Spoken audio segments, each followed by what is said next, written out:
ഉളിക്കൽ ഉണ്ണീശോ തീർത്ഥാടന ദേവാലയത്തിൽ തിരുനാൾ ആഘോഷത്തിന് കൊടിയേറി. ജനുവരി 2 മുതൽ ജനുവരി 11 ഞായർ വരെയാണ് ഭക്തിനിർഭരമായ തിരുനാൾ ആഘോഷം നടത്തപ്പെടുന്നത്. വെള്ളിയാഴ്ച വൈകുന്നേരം നടന്ന കൊടിയേറ്റ് കർമ്മം വികാരി റവറന്റ് ഫാദർ മനോജ് കിടാരത്തിൽ നിർവഹിച്ചു. തിരുസ്വരൂപ പ്രതിഷ്ഠ, ജപമാല, ആരാധന, നൊവേന, ആഘോഷമായ വിശുദ്ധ കുർബാന, വചന സന്ദേശം എന്നിവയും നടന്നു. കുന്നോത്ത് ക്ലരീഷ്യൻ സെമിനാരി റവറന്റ് ഫാദർ ആൽബിൻ താന്നി നിൽക്കും തടത്തിൽ CMF കാർമ്മികത്വം വഹിച്ചു. നിരവധി വിശ്വാസികൾ കൊടിയേറ്റ് ചടങ്ങിൽ പങ്കെടുത്തു.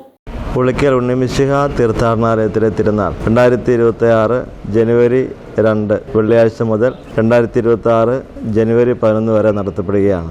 ഇന്ന് വൈകുന്നേരം 3:30 കൊടിയേറ്റോടുകൂടിയാണ് തിരുനാൾ ആരംഭിക്കുന്നത്. 2-ാം തീയതി മുതൽ 11-ാം തീയതി വരെയുള്ള തിരുനാളിലേക്ക് എല്ലാവരെയും ഏറെ സ്നേഹപൂർവ്വം സ്വാഗതം ചെയ്യുകയാണ്. 9, 10, 11 വെള്ളി, ശനി, ഞായർ ദിവസങ്ങളിലാണ് പ്രധാന തിരുനാൾ നടത്തപ്പെടുന്നത്. ആ ദിവസങ്ങളിലെ തിരുനാൾ ആഘോഷങ്ങളിലേക്കും മറ്റ് നാടകത്തിലേക്കും ഗാനമേള, മറ്റ് കലാപരിപാടികൾ എന്നെല്ലാത്തിലും പങ്കെടുക്കാനായിട്ട് ഏറെ സ്നേഹപൂർവ്വം എല്ലാവരെയും സ്വാഗതം ചെയ്യുകയാണ്. നാനാജാതി മതസ്ഥരായിട്ടുള്ള അനേകർ ഈ ദേവാലയത്തിൽ വരികയും പ്രാർത്ഥിക്കുകയും ഉണ്ണിമിശിഹായുടെ അനുഗ്രഹങ്ങൾ സ്വീകരിക്കുകയും ചെയ്യാറുണ്ട്. ഉണ്ണിമിശിഹ എല്ലാവരെയും അനുഗ്രഹിക്കട്ടെ. എല്ലാവരെയും ഏറെ ഹൃദയപൂർവ്വം പ്രാർത്ഥനാപൂർവ്വം തിരുനാൾ ആഘോഷങ്ങളിലേക്ക് ഹൃദ്യമായി സ്വാഗതം ചെയ്യുന്നു. Thank you.